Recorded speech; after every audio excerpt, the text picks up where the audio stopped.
भक्तों और साधकों, आज हम आपको लेकर चलने वाले हैं एक ऐसी यात्रा पर जिसे ना तो सिर्फ पैदल चला जाता है और ना ही केवल पानी चढ़ाकर पूरा किया जाता है। ये है कांवड़ यात्रा, सावन महीने की सबसे खास, सबसे कठिन और सबसे पवित्र यात्रा। लेकिन ये सिर्फ यात्रा नहीं है, ये है तप, व्रत, प्रेम भगवान शिव के प्रति। चलिए शुरुआत करते हैं इस कथा की, इस महायात्रा की, जिसे हर साल करोड़ों लोग नंगे पैरों पूरा करते हैं। कई लोग पूछते हैं कांवड़ यात्रा क्यों की जाती है। इसका जवाब मिलता है हमारे पुराणों में। जब समुद्र मंथन हुआ तो उसमें 14 रत्न निकले, लेकिन जब अंत में निकला कालकूट विष, तो पूरा ब्रह्मांड संकट में आ गया। देवता हो या राक्षस, कोई भी उस विष को संभाल नहीं सका। तब सभी पहुंचे भगवान शिव के पास। शिव जी ने वो विष अपने कंठ में धारण कर लिया और तभी से वो नीलकंठ कहलाने लगे। उस विष की जलन को शांत करने के लिए देवताओं ने उन्हें गंगा जल अर्पित किया। वहीं से शुरू हुई शिव को गंगा जल अर्पण करने की परंपरा। आज जब कोई भक्त कांवड़ में जल भरकर शिवलिंग पर चढ़ाता है, तो वो केवल जल नहीं चढ़ा रहा है, वो शिव के उस त्याग, उस दर्द और उस करुणा को याद कर रहा होता है। कांवड़ यात्रा केवल पुराणों की बात नहीं है। प्राचीन समय में ऋषि मुनि भी हिमालय से नदियों तक जाकर जल एकत्र करते थे। वे इस शिवलिंग पर चढ़ाते थे। ऋषि अगस्त्य, वशिष्ठ और भारद्वाज की ऐसी यात्राएं का वर्णन मिलता है। उनके लिए यात्रा ध्यान, योग और तप का माध्यम थी। इतिहास में देखा जाए तो उत्तर भारत में यह यात्रा सैकड़ों वर्षों से हो रही है, लेकिन 1990 के बाद इसका विस्तार इतना हुआ कि आज यह दुनिया की सबसे बड़ी पैदल धार्मिक यात्रा बन गई है। हर साल सावन के महीने में खासकर हरिद्वार, गौमुख, गंगोत्री, देवघर, बासुकीनाथ और काशी जैसे स्थानों से भक्त गंगा जल लेकर निकलते हैं और शिव मंदिर में जल चढ़ाते हैं।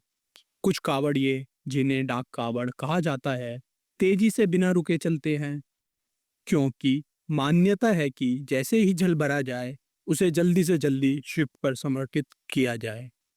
आज महिलाएं भी बड़ी संख्या में इस यात्रा में भाग ले रही हैं, कुछ अकेले, कुछ समूह में।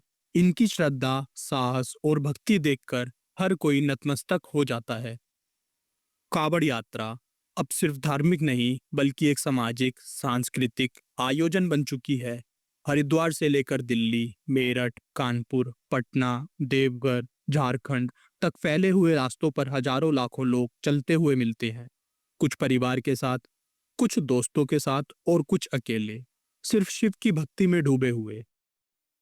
उत्तर भारत में हरिद्वार, गंगोत्री से शुरू होने वाली यात्राएं सबसे प्रसिद्ध है। झारखंड और बिहार में देवघर और बासुकीनाथ के लिए भारी संख्या में श्रद्धालु निकलते हैं। बंगाल में यहाँ इसे बोल बम यात्रा कहा जाता है। दक्षिण भारत में यहाँ भी शिव मंदिरों के लिए इस प्रकार की यात्रा होती है, जिसे स्थानीय नामों से जाना जाता है। क्या आपने कभी सोचा है ये सब पैदल क्यों चलते हैं? क्योंकि ये चलना एक तप है, एक साधना है। हर कदम, हर दर्द शिव को अर्पित किया गया एक भाव है। अब जब ये यात्रा इतनी प्रसिद्ध हो गई है, तो कुछ नकारात्मक चीजें भी जुड़ने लगी हैं। अब ये सिर्फ भक्ति नहीं, कई बार प्रतिस्पर्धा बन गई है। कोई कहता है मैं 50 लीटर जल उठाऊंगा, कोई कहता है मैं दोनों कंधों पर उठाकर दिखाऊंगा। कुछ लोग सिर्फ सोशल मीडिया के लिए कावड़ उठा रहे हैं। डीजे, नाच गाना, रील्स बनाना अब आम बात हो गई है। कुछ बाबा बनकर ऐसे लोग सामने आ रहे हैं जिन्हें धर्म का ठीक से ज्ञान नहीं है, लेकिन वो युवाओं को भारी भरकम जल उठाने को कह रहे हैं। कुछ तो ऐसे भी देखे जा रहे हैं जो बच्चों को जबरदस्ती कावड़ उठवाते हैं। सोशल मीडिया और दिखावे की संस्कृति का असर इतना बढ़ चुका है कि भक्त रील्स बनाने के समय दुर्घटनाओं का शिकार हो रहे हैं। हमें समझना होगा कि भक्ति का प्रदर्शन नहीं, अनुभव किया जाना चाहिए। हर साल सैकड़ों लोग डिहाइड्रेशन, चोट, कमर में दर्द, मांसपेशियों में खिंचाव से पीड़ित हो रहे हैं। यात्रा करते समय आराम, पानी पीना, हल्का भोजन, मेडिकल सहायता लेनी जरूरी है। पैदल चलना, कम बोलना, संकल्प से यात्रा करना, यह सब मन और शरीर को संतुलित करता है। यह यात्रा अनुशासन सिखाती है, मन में संयम और धैर्य लाती है। समूह में चलने से सहयोग, भाईचारा बढ़ता है। कावड़ का अर्थ। कावड़ शब्द दो हिस्सों से बना है, क यानी कमर और वड़ यानी बोझ। इसका अर्थ है कमर पर उठाया गया बोझ जो श्रद्धा से हल्का लगने लगे। आध्यात्मिक लाभ। इस यात्रा से व्यक्ति में सहनशीलता, अनुशासन और आभार की भावना विकसित होती है।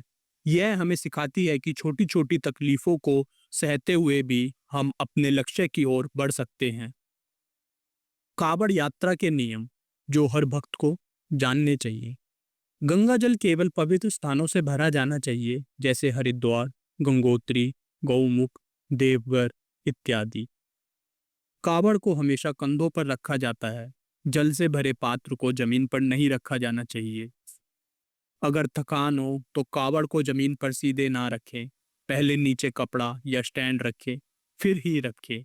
भक्तों को जल भरने के बाद अधिक बोलचाल नहीं करनी चाहिए। यह तपस्या की स्थिति मानी जाती है। ऐसा करना अनुचित माना गया है। कावड़ यात्रा के दौरान कोई भी नशे वाली चीज लेना, मांसाहार करना पूरी तरह निषिद्ध है। डीजे, तेज संगीत, अभद्र भाषा, नाच गाना या यातायात में बाधा पहुंचाना शिव भक्ति के मार्ग के विपरीत है। यात्रा में हर भक्त शिव स्वरूप है। महिलाओं का सम्मान और सुरक्षा सबसे पहली जिम्मेदारी होनी चाहिए। जो स्थानीय लोग रास्ते में भंडारा लगाते हैं, पानी देते हैं या ठहरने की जगह देते हैं, उनका सम्मान और आभार अवश्य करें। याद रखें, शिव दिखावे के नहीं, भाव से प्रसन्न होने वाले व्यक्ति हैं। रील्स और फोटो के लिए यात्रा का मजाक ना बनाएं। याद रखें, शिव दिखावे से नहीं, भाव से प्रसन्न होते हैं।